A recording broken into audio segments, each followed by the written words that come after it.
Hello students, आज हम देखेंगे मेजर्स टू रिड्यूस अनएम्प्लॉयमेंट में 7th नंबर पॉइंट है। ठीक है, speed and expansion of green revolution in agricultural sector, high population growth in India, high dependence of population on agriculture creates disguised unemployment, and at the same time uncertain monsoon and insufficient irrigational facilities creates seasonal unemployment.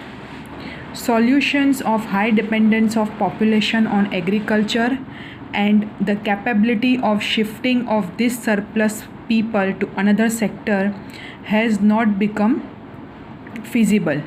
ठीक है, तो हमारी जो major population है India की, that is dependent on agriculture sector. ठीक है, मतलब एक फैमिली में जैसे जन्म होता है बच्चे का, उसको भी एग्रीकल्चर में ही लगाते हैं, वो किसी और सेक्टर में शिफ्ट करने की सोचते ही नहीं है। तो इसकी वजह से अनएम्प्लॉयमेंट की प्रॉब्लम बढ़ती जा रही है। ठीक है, तो अदर सेक्टर सरप्लस पीपल जो होते हैं, मतलब जो एक्स्ट्रा पीपल होते हैं, खेती करने के लिए 2 मानस की ज़रूरत है और है 7 आदमी। ठीक है, तो 5 आदमी जो है वो एक्स्ट्रा हैं, तो उनको अदर सेक्टर में शिफ्ट करने का पॉसिबल नहीं था। फिजिबल मतलब क्या, प्रैक्टिकेबल पॉसिबल नहीं था। ठीक है, तो इसलिए एग्रीकल्चर सेक्टर में ज़्यादा डिपेंडेंस, ज़्यादा बर्डन हो गया, तो अनएम्प्लॉयमेंट की प्रॉब्लम और सीवियर होने लगी। Hence, to solve the problem of unemployment in rural areas, green revolution should be speed up and effort should be made to extend it to more areas which can increase the opportunities of employment. तो इसलिए green revolution लाने की ज़रूरत है, ज़्यादा खेती लायक ज़मीन बनाने की, एरिया ज़्यादा कवर करने का, ताकि ज़्यादा खेरूतों की ज़रूरत पड़े और पॉपुलेशन जो सरप्लस पॉपुलेशन है उनका भी काम एग्रीकल्चर सेक्टर में होने लगे। ठीक है, वो भी एम्प्लॉय होने लगे, उनको भी अच्छी तरह से उनकी इनकम भी चालू हो जाए। ठीक है, if planned properly then agriculture has more space to provide employment than any other sector. This finds support in PC Mahalanobis' estimation of employment opportunities. According to him, in India, by investing rupees 1 crore in agriculture sector, 40,000 people can be employed and production can be increased by 5.7%. तो इन्होंने बताया है कि agriculture sector जो है वो ज़्यादा क्षमता रखता है एम्प्लॉयमेंट देने से as compared to industrial and service sector. अगर हम 1 करोड़ इन्वेस्ट करें तो 40,000 लोगों को नौकरी मिले, जॉब मिले, एम्प्लॉय हो पाए और प्रोडक्शन 5-6 गुना ज़्यादा हो पाए। 5.7 मतलब अप्रोक्सीमेटली 6% ज़्यादा बढ़ पाए। ठीक है, whereas in big industries यानी कि इंडस्ट्रियल सेक्टर, अगर हम 1 करोड़ इन्वेस्ट करें तो 500 पीपल को ही एम्प्लॉयमेंट मिलेगा और production can be increase by only 1.4%। तो ये फ़र्क है, इसलिए ऐसा बोला है कि एग्रीकल्चर सेक्टर में ज़्यादा क्षमता है लोगों को एम्प्लॉयमेंट देने की और प्रोडक्शन बढ़ाने की as compared to industrial sector और सर्विस सेक्टर। ठीक है, so from the estimate it is clear that agriculture sector can create more employment than industry. So for the green revolution in agriculture, the important complementary activities such as minor and major irrigation, soil conservation, mixed farming, एक से ज़्यादा crops को उगाए, forest development करे, planning करें, मोर harvest जिसमें ज़्यादा production extract हो पाए, bye enhancing the planning for more then, मतलब एक से ज़्यादा सीज़न में हम, ऐसा नहीं है कि रेनफॉल हो तभी हो पाए, एक से ज़्यादा सीज़न कर पाए जिसमें हमें प्रोडक्शन मिल पाए। ठीक है, तो एक से ज़्यादा सीज़न में डबल प्रोडक्शन हो जाएगा। ठीक है, so by enhancing the planning for more than 1 harvest in a year, modernization of land, stressing on agro-based rural industries, employment opportunities can be increased. So according to Dr. M.S. Swaminathan, if development is encouraged towards agriculture sector, then many times more employment can be created. Doctor M.S. Swaminathan ने बोला है कि अगर हम agriculture sector पे focus करें, concentrate करें और उसको ही डेवलपमेंट करें तो ज़्यादा एम्प्लॉयमेंट अपॉर्चुनिटीज़ क्रिएट हो सकती है। ठीक है, फिर नेक्स्ट मेजर क्या है, state programme to solve unemployment problem. ठीक है, इन 1951 5-year plan started in India. ठीक है, it was thought at that time that with the steps of planning and economic development the problem of unemployment can be solved, but in the first 4 5-year plans this thought proved to be wrong. ये गलत पड़ गया। ठीक है, so as a result from the 5th 5-year plan various employment oriented schemes like the integrated rural development program, food against work, Jawahar रोजगार योजना, नेहरू रोजगार योजना, सुवर्ण जयंती ग्राम स्वरोजगार योजना, सुवर्ण जयंती Shahar Rozgar Yojana, training to rural youth for self employment were started. तो कई तरह की स्कीम्स चालू की गई in order to solve the problem of unemployment.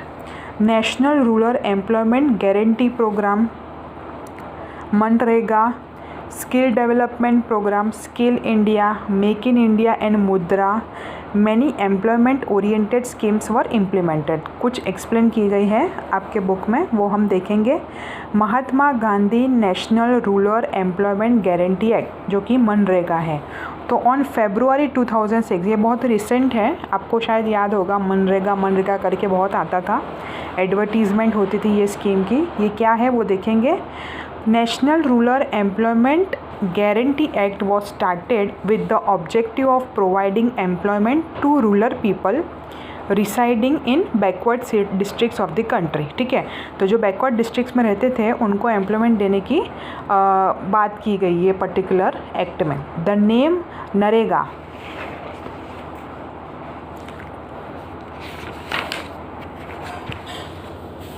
was changed to MNREGA on 2 अक्टूबर 2009, जो कि महात्मा गांधी जी का बर्थडे होता है, गांधी जयंती होती है। तो to make this programme successful government declared 2 February as employment day. ठीक है, in this programme at least 1 person from each family, 1 person from each family, उसको गारंटी दी जाती थी of getting employment for 100 days in a year. तो 2 फरवरी 2006 को ये programme start हुआ, तो 2 फरवरी को नाम दिया गया एम्प्लॉयमेंट डे, और उस डे पे हर एक फैमिली में से एक मेंबर को कम से कम 100 दिन के लिए जॉब मिले, एम्प्लॉयमेंट मिले, ऐसा प्रोग्राम बनाया गया। सो 1/3 employment is reserved for females, यानी कि बाकी का 2/3 है वो फीमेल्स के लिए था। ठीक है, तो 1/3 employment is reserved for females under this scheme. It was recommended to provide minimum wages for physical labour. Moreover labourers should be provided wages within 7 days। तो मिनिमम वेजेस तो देने ही हैं, और 7 दिन के अंदर, जब काम ख़त्म हो उसके 7 दिन के अंदर उनको पैसे मिल जाने चाहिए। Labourer should be given employment with in 5 kilometre from the residence, और तो और ज़्यादा दूर नहीं होना चाहिए, उनके घर से 5 किलोमीटर के अंदर अंदर होना चाहिए। If labourers are given employment beyond that distance, अगर 5 किलोमीटर से की ज़्यादा दूरी थी तो उनको 10% एक्स्ट्रा वेजेस भी दिए जाते थे। Labourers working under this scheme are provided job cards, मतलब वो उनका नाम क्या है, वो किस जगह काम करते हैं, ठीक है, इस तरह का एक कार्ड दिया जाता है, वो जो 5 साल के लिए वैलिड माना जाता है, जिसकी 5 साल की वैलिडिटी है। ठीक है, after receiving job card if the labourer does not get employment then he is paid employment allowance. तो जॉब कार्ड रिसीव करने के बाद भी अगर लेबरर को एम्प्लॉयमेंट नहीं मिलता है तो उसको एम्प्लॉयमेंट अलाउंस दिया जाता था। ठीक है, नेक्स्ट पॉइंट है पंडित दीनदयाल उपाध्याय श्रमेव जयते योजना। तो ये दूसरी स्कीम है, PDUSJY। This scheme was started on 16 October 2014. Some of the objectives of this scheme were to provide health and security along with good management, skill development and welfare to the laborers of the unorganized sector and to develop conducive environment for industrial development। तो इनका ये सब objectives था। Good management दिया जाए, skill development किया जाए, welfare दिया जाए लेबरर्स को, अनऑर्गेनाइज सेक्टर्स के लेबरर्स को, और उनको ऐसा एनवायरनमेंट दिया जाए ताकि ओवरऑल इंडस्ट्री का डेवलपमेंट हो पाए। दूसरी स्कीम थी दीनदयाल उपाध्याय ग्राम Jyoti Yojana DUGJY instead of the earlier rural electrification programme. This programme is started with an objective of providing constant 24/7 यानी कि 24 घंटे 7 दिन और 365 दिन इलेक्ट्रिसिटी सर्विसेज प्रोवाइड की जाए विलेजेस में, सारे गांव में, ठीक है, रूरल एरियाज़ में। तो ये प्रोग्राम इसके लिए था। दीनदयाल उपाध्याय ग्रामीण कौशल्य योजना DUGKY। This scheme was started on 25 September 2014. The main objective of this program was to provide employment to youth between age group of 18 to 35। तो 18 to 35 एज ग्रुप के बीच में जो भी लोग हो उनको एम्प्लॉयमेंट जॉब देने के लिए ये स्कीम चालू की गई। Prime minister agricultural irrigation programme. This programme was started on 1st July 2015 with an objective of water to every field to increase the field फाइल्ड नहीं फील्ड है, ठीक है, ये गलत लिखा है फील्ड, ये टू इंक्रीज फील्ड प्रोडक्टिविटी हर एक एरिया में, हर एक फील्ड में, ठीक है, optimum use of available resources and planning of irrigational facilities to agriculture areas, ठीक है। तो सब जगह पानी पहुंचाया जाए, खेती लायक ज़मीन में सब जगह पानी मिलना चाहिए, सफिशिएंट वाटर देना चाहिए, ठीक है। रिसोर्सेज का प्लानिंग किया गया और खेती लायक ज़मीन हो तो ज़्यादा से ज़्यादा हम खेती कैसे उगा पाए उसके लिए ये पर्टिकुलर स्कीम थी। तो यहाँ पे ख़त्म होता है हमारा चैप्टर नंबर 6 अनएम्प्लॉयमेंट। ये इम्पॉर्टेंट है एग्ज़ाम पॉइंट ऑफ व्यू, कौन कौन सी स्कीम्स चालू की गई, स्टेट गवर्नमेंट ने कौन कौन सी स्कीम्स चालू की अनएम्प्लॉयमेंट की प्रॉब्लम को सॉर्ट आउट करने के लिए, ठीक है। तो हमने आज जो भी पढ़ा उसमें कुछ भी डाउट हो तो आप मुझे पूछ सकते हो। एक्सरसाइज में तो क्या है कि आपका जो भी रह गया है वो आपको कंप्लीट कर देना है, क्योंकि आज चैप्टर हमने कंप्लीट कर लिया है। तो यहाँ पे 8, 9 रह गया है, ठीक है। यहाँ पे 5, 6 है,